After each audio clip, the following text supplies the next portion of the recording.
Hello friends, स्वागत करता हूं मैं आप सबका हमारे यूट्यूब चैनल अनलिमिटेड एजुकेशन में।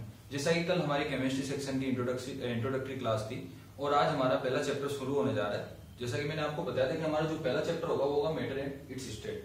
तो सबसे पहले मैं आपको बता देता हूँ कि मैटर क्या होता है। जैसा कि हम पहले भी जो क्लासेज है 7th 8th 9th 10th मतलब जिन भी क्लासेज में हमने पढ़ा है उसमें आपने देखा होगा कि जो मैटर की डेफिनेशन है वो हम एक ही डेफिनेशन बताते हैं और बिल्कुल इजी सी डेफिनेशन है, which has mass and occupy space. मतलब वो चीज जिसके अंदर कुछ मास हो और वो स्पेस ऑक्यूपाई करे। ठीक है, स्पेस मतलब वो जहां पे भी रखी जा रही है कितना स्पेस ऑक्यूपाई कर रही है, ठीक है, कितनी जगह ले रही है, वॉल्यूम ले रही है। ठीक है, अब पार्टिकल्स ऑफ मैटर। अब मैटर के अंदर कुछ पार्टिकल्स भी तो होंगे जिससे वो मैटर बना हुआ है। ठीक है, छोटी से छोटी चीज, जैसे अगर हम हमारे शरीर की बात करें तो जो छोटा से छोटा उसे सेल कहा जाता है, तो वैसे ही अगर देखा जाए तो मैटर भी किसी न किसी चीज से बना होगा। तो वो चीज क्या है? तो सबसे पहले जो सबसे छोटी से छोटी चीज है उसको हम बोलते हैं एटम्स। ठीक है, अब जो एटम वर्ड है ये ग्रीक वर्ड से लिया गया है एटोमोस से। ठीक है, जिसका मतलब होता है इंडिविजुअल। अब इंडिविजुअल मतलब उसको हम और ज्यादा नहीं तोड़ सकते। लेकिन अब आपके मतलब माइंड में एक डाउट आ रहा होगा कि इलेक्ट्रॉन, प्रोटॉन और न्यूट्रॉन हम तोड़ तो सकते हैं, लेकिन नहीं, इलेक्ट्रॉन प्रोटॉन उसके पार्ट्स है, लेकिन हम बिल्कुल इलेक्ट्रॉन अलग नहीं कर सकते, प्रोटॉन अलग नहीं कर सकते उसमें से। मतलब मैं आपको एक इलेक्ट्रॉन निकाल के दिखा दूं कि ये इलेक्ट्रॉन है, वो पॉसिबल नहीं है। तो जो छोटे से छोटा पार्ट है उससे हम क्या बोलेंगे? एटम। अब जैसे सेल है, सेल के अंदर आप कहोगे कि लाइसोसोम बाहर निकालना है, गोल्जी बॉडीज बाहर निकालना, तो वो पॉसिबल नहीं है। ठीक है, तो एटम अपने आप में कॉम्प्लेक्स है, उससे छोटा नहीं किया जा सकता। उसके बाद में मैंने इसकी एक और particle, smallest particle of an element, एक एलिमेंट का स्मॉलेस्ट पार्ट। अब आप पूछोगे एलिमेंट क्या होते हैं, तो पीरियोडिक टेबल के अंदर जो हमने पढ़ा हाइड्रोजन, हीलियम, लिथियम, बेरिलियम जो भी है वो सारे एलिमेंट्स हैं। ठीक है, अब बात करते हैं मॉलिक्यूल्स की। मॉलिक्यूल्स क्या होता है? ग्रुप ऑफ 2 और मोर एटम्स, मतलब 2 या 2 से ज्यादा एटम जब कंबाइन हो जाएंगे तो हमारे पास मॉलिक्यूल बनेगा। टाइप्स, अब इस मॉलिक्यूल्स के कुछ टाइप्स होते हैं। तो पहला टाइप है होमो मॉलिक्यूल, दूसरा होता है हेटेरो। तो अब आपको इस होमो पे फोकस करना है। आपने वर्ड होमो कई जगह पढ़ा होगा, ठीक है, जैसे होमो सेपियंस, ठीक है, और होमो ये मॉलिक्यूल। तो होमो मतलब होता है सेम, जो एलिमेंट सेम मॉलिक्यूल से बने हो, मतलब मॉलिक्यूल्स ऑफ एलिमेंट, मतलब सेम एलिमेंट के मॉलिक्यूल। जैसे मान लो यहां पे मैंने एग्जांपल लिया O2, तो जो ऑक्सीजन और ऑक्सीजन मिलके हमारे पास O2 बना है। नाइट्रोजन और नाइट्रोजन, मतलब एक नाइट्रोजन का एलिमेंट दूसरा नाइट्रोजन का एलिमेंट बनके हमारे पास नाइट्रोजन बना है। और जो सेकंड है वो हेटेरो मॉलिक्यूल, तो मॉलिक्यूल्स ऑफ कंपाउंड्स, मतलब कंपाउंड के जो मॉलिक्यूल्स होते हैं। अब कंपाउंड क्या होता है? कंपाउंड होते हैं हेटेरोजीनियस मॉलिक्यूल्स, मतलब एक एलिमेंट को कोई दूसरा लिया, दूसरे एलिमेंट को दूसरा लिया, अब दोनों को मिक्स कर दिया तो वो कंपाउंड कहलाता है। तो इसके अंदर हम देखेंगे, तो जैसे एग्जांपल लिया मैंने H2 और NH3। अब हम शुरू करते हैं जो कि एग्जाम्स में पूछे जाने वाली मोस्ट इंपोर्टेंट थिंग है। आपको कुछ कंपाउंड दे दिए, जैसे मान लो H2O। H2O के अंदर अगर हम देखें तो 2 एलिमेंट है H और O। ठीक है, और जैसे CO2 है, इसके अंदर CO, मतलब यहाँ पे हाइड्रोजन और ऑक्सीजन से मिलकर ये बना है। हाँ, भले ही 2 हाइड्रोजन हो, लेकिन हाइड्रोजन और ऑक्सीजन से मिलकर बना है। कार्बन डाइऑक्साइड की बात करें तो कार्बन और ऑक्सीजन से बनकर बना है।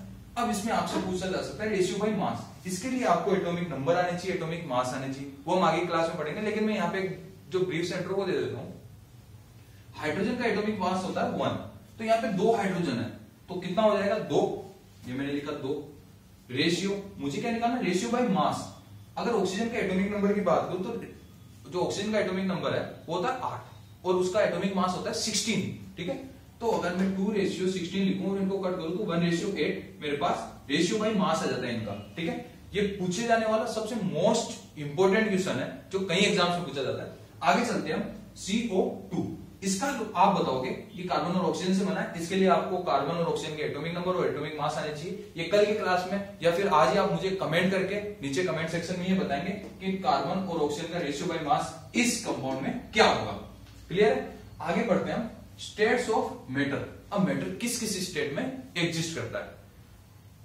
सबसे पहला जो स्टेट है वो है सॉलिड स्टेट। ठीक है, अब इसकी डेफिनेशन होती है definite mass volume and shape, मतलब वो स्टेट जिसके अंदर मास भी फिक्स रहे, वॉल्यूम भी फिक्स रहे और शेप भी फिक्स रहे। जैसे कि वुड है, ठीक है, वुड एक स्पेस ऑक्यूपाई करेगी, उतना ही स्पेस रहेगा, चाहे आप कितने ही टाइम बाद उसको देखो, ठीक है, उतना ही उसका स्पेस रहेगा, उतना ही उसका वेट रहेगा। इसका और एग्जांपल है आयरन। अब चलते हैं रबड़ पे, मोस्ट इंपोर्टेंट रबड़। तो रबड़ के लिए आपसे ये पूछा जाएगा कि रबड़ सॉलिड है, ये क्या है? तो देखो, ये रिजिड के अंदर आता है। रिजिड का मतलब जैसे आप रबड़ को खींचते हो तो एक लिमिट तक तो वो मतलब खींच सकते हो उसको, उसके बाद में वो क्या होता है? ब्रेक डाउन हो जाता है, टूट जाता है। ठीक है, तो आता है ये सॉलिड के अंदर ही है। ठीक है, मैं वो आगे बताऊंगा कि इसे कौन सा सॉलिड कहते हैं। सॉलिड के भी टाइप्स है, ठीक है, वो सब टाइप्स हम आगे पढ़ेंगे। अब सॉलिड के अंदर क्या होता है, इंटरमोलिकुलर फोर्सेज स्ट्रॉन्ग। अब आप पूछोगे इंटरमोलिकुलर क्या होता है? इंटरमोलिकुलर होता है कि जो मोलिक्यूल्स तो है, मतलब जो सॉलिड है उसके अंदर मोलिक्यूल्स है छोटे छोटे, तो मोलिक्यूल्स के बीच में कितना स्ट्रॉन्ग फोर्स है, मतलब हम उनको तोड़ सकते हैं या नहीं तोड़ सकते। अगर मैं आज आपको कोई आयरन पीस दूंगा और उसको तोड़ने के लिए कहूंगा तो आपको काफी ज्यादा उस पर फोर्स लगाना पड़ेगा, तब जाके वो टूटेगा, ठीक है, या फिर उसका शेप चेंज होगा, ठीक है। तो उनके अंदर जो इंटरमोलिकुलर मतलब उनके मोलिक्यूल्स के बीच में जो फोर्स है वो काफी ज्यादा स्ट्रॉन्ग होता है। अब हम पढ़ेंगे क्लासिफिकेशन। जो हमने सॉलिड स्टेट पढ़ा, मैंने कहा था इनको फर्दर क्लासिफाई कर सकते हैं, इनके टाइप्स होते हैं। तो इनमें दो टाइप्स होता है, पहला होता है क्रिस्टलाइन सॉलिड और दूसरा होता है अमोर्फस सॉलिड। अब क्रिस्टलाइन सॉलिड्स क्या होते हैं? Arrangement of particles regular. अब आप क्या समझे, मैं बताता हूं कि जो पार्टिकल्स मतलब सॉलिड उसके अंदर पार्टिकल्स होते हैं ना, मॉलिक्यूल्स होंगे, उनका अरेंजमेंट अगर रेगुलर हो तो, रेगुलर मतलब एक रेगुलर पैटर्न दिखेगा आपको। अगर आप बिल्कुल उसे माइक्रोस्कोप या किसी से भी देखोगे तो रेगुलर पैटर्न दिखेगा आपको। अगर वो रेगुलर पैटर्न है तो हम उसे बोलते हैं क्रिस्टलाइन सॉलिड। और अगर वही पैटर्न इरेगुलर है, मतलब कभी कोई सा पैटर्न कभी कोई सा पैटर्न, वो कैसे आ रहा है, मतलब बिल्कुल ऐसे अरेंज वे में नहीं है वो पैटर्न, तो उसको हम बोलते हैं अमोर्फस सॉलिड। क्लियर है? चलो आगे चलते हैं।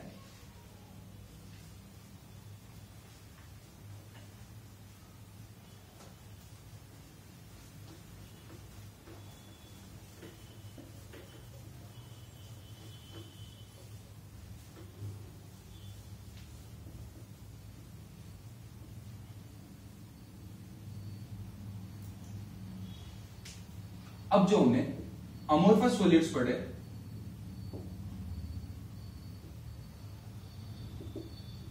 इनको हम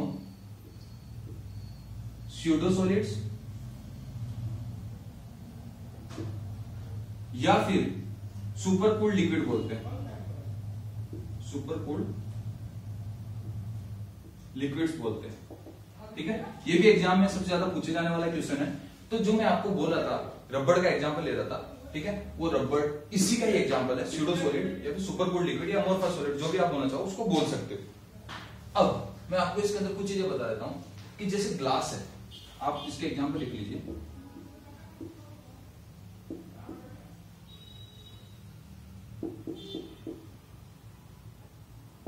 ग्लास, रबर और प्लास्टिक। आपने जब पुरानी बिल्डिंग्स देखी होगी तो उनके जो ग्लास है उनका कलर, मतलब आप जो विंडो पेन्स होते हैं उनमें जो ग्लासेस है उनका कलर आपने देखोगा मिल्की कलर हो जाता है, मतलब थोड़े धुंधले धुंधले से कलर आ जाता है। साथ में जो बेस होता है जो बॉटम पे वो थिक हो जाते हैं। तो क्या होता है, ग्लास फ्लो होता है, उसे सालों लग जाते हैं, बहुत धीरे धीरे। तभी तो मैं बोला सुपर कूल्ड लिक्विड्स, ठीक है, बहुत धीरे धीरे वो बहते हैं, बह के नीचे जाके जो नीचे उनकी जो थिकनेस है वो बढ़ जाती है, ठीक है। तो ग्लास भी इसी का ही एग्जाम्पल है, अमोर्फस सॉलिड्स का। और क्रिस्टलाइन सॉलिड का मैं आपको एग्जांपल दे देता हूं।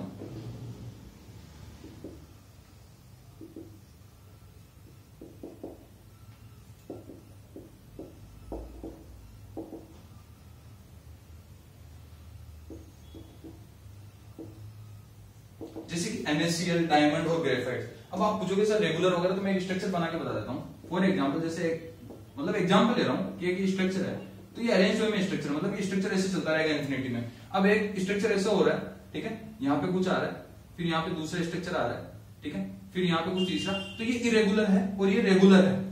समझ रहे हो, ये रेगुलर है और ये इरेगुलर है।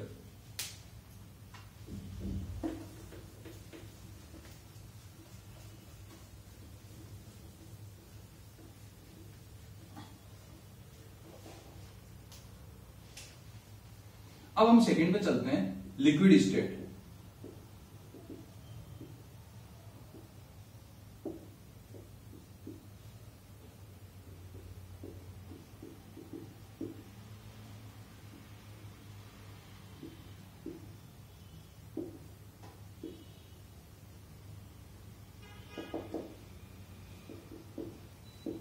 ठीक है, ये वो स्टेट है जिसमें शेप कोई फिक्स नहीं होगी लेकिन वॉल्यूम फिक्स रहेगा। फॉर एग्जांपल, अगर मिल्क का लें तो मिल्क को आप जिस भी शेप में, जैसे आपने कटोरी में डाला, बाउल में डाला, उसका शेप आ जाएगा, ग्लास में डाला उसका शेप आ जाएगा, लेकिन उसकी वॉल्यूम इतनी रहेगी। मतलब अगर आपने 500 ml 500 ml लिया तो 500 ml उतना ही रहेगा, ठीक है। अगर आपका वेसल उसी साइज का है या उससे बड़ा है तो, ठीक है। ऐसे नहीं कि वेसल छोटा ले लिया और आपने डाला वो बाहर गिर गया, आप कहोगे नहीं ये तो कम हो गया, वो नहीं। अगर सेम लिक्विड की बात की जाए तो। अब मैं आपसे एक क्वेश्चन करना चाहूंगा, ये आप लोग कमेंट सेक्शन में बताएंगे कि लिक्विड और फ्लूइड में क्या डिफरेंस होता है, ठीक है। ये आप लोग मुझे कमेंट करके बताएंगे। इन दोनों में बहुत ज्यादा डिफरेंस होता है। ठीक है। लोग क्या करते हैं, लिक्विड और फ्लूइड्स को सेम समझते हैं, लेकिन इनमें काफी ज्यादा डिफरेंस होता है।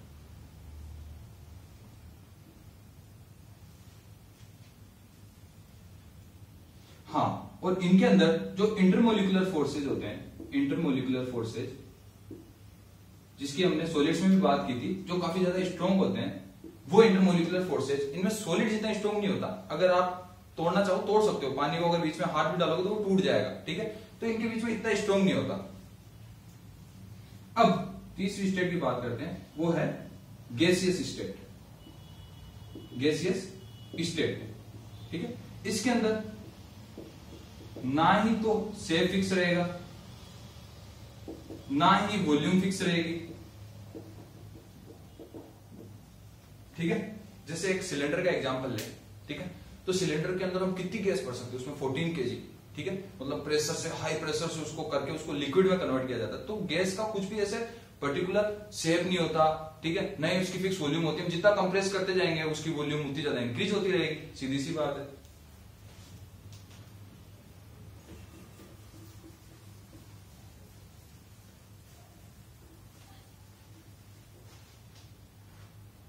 और इसके गैसेस के एग्जांपल आपको पता है, जैसे कि H2, O2 एटसेट्रा, जितने भी गैसेज है वो एग्जांपल देते हैं। इसके अलावा हमारे पास दो स्टेट्स और होती है जो एग्जाम पॉइंट ऑफ व्यू से इतनी इंपॉर्टेंट है नहीं, पर फिर भी कुछ एग्जाम्स में वो पूछ ली जाती है, ठीक है। एक तो होती है प्लाज्मा। वैसे अगर आपसे बेसिकली पूछी जाए तो तीन ही फॉर्म्स होती है, सॉलिड, लिक्विड और गैस। लेकिन अगर टोटली है तो 5 फॉर्म्स है, ठीक है। उनमें जो प्लाज्मा और एक और है, सॉरी ये 4th है, और 5th है BEC, बोस आइंस्टीन, इसकी फुल फॉर्म है बोस आइंस्टीन कंडेंसेट,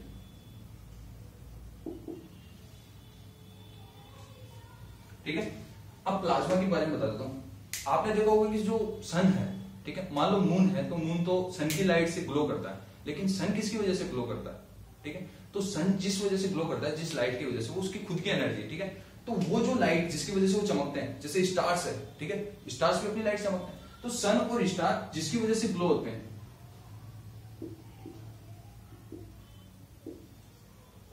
वो ये प्लाज्मा है, ठीक है। इस प्लाज्मा की वजह से जो सन और स्टार है वो ग्लो करते हैं। अब बात करते हैं बीसी की। बीसी का मतलब होता है, अच्छा पहले तो ये बताता हूं, बोस आइंस्टीन कंडेंसेट, दो साइंटिस्ट थे, उन्होंने साथ मतलब मिलके, ठीक है, जो ये स्टेट है ये डेवलप की थी। मतलब इन्होंने बताया था कि जो क्लाउड्स होते हैं, आज अगर मैं पूछूं आपसे कि क्लाउड है, क्लाउड की कौन सी स्टेट है, तो आप ना सॉलिड बता सकते हैं, ना लिक्विड बता सकते हैं, ना गैस बता सकते हैं, ना ही प्लाज्मा बता सकते हैं। तो उन्होंने ये नई जो स्टेट डेवलप की वो थी बीसी, ठीक है। तो ये थे एक तो अपने सत्येंद्र नाथ बोस,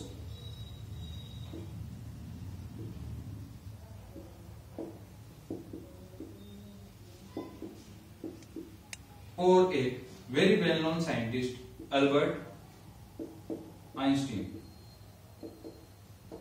ठीक है। इन्होंने बोला कि जब भी कोई गैस, ठीक है, अगर हम एक्सट्रीमली लो डेंसिटी की कोई गैस है, ठीक है, उसको सुपर कूल्ड लिक्विड, मतलब उसको सुपर लो टेम्परेचर अगर हम उसको कंप्रेस करें, या मान लो कि सुपर लो टेम्परेचर पे उसको लेके जाएं, तो हमारे पास जो फॉर्म बनेगी या जो स्टेट मिलेगी उसको बोस आइंस्टीन कंडेंसेट बोलेंगे। तो आपके इसके अंदर भी लिख सकते हो।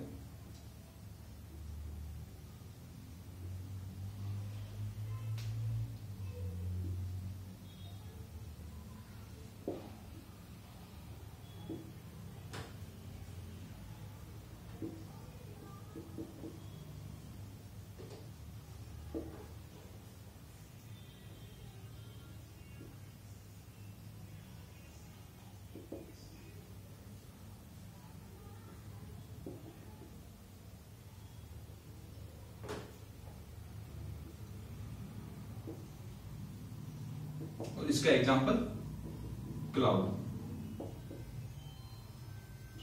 ठीक है।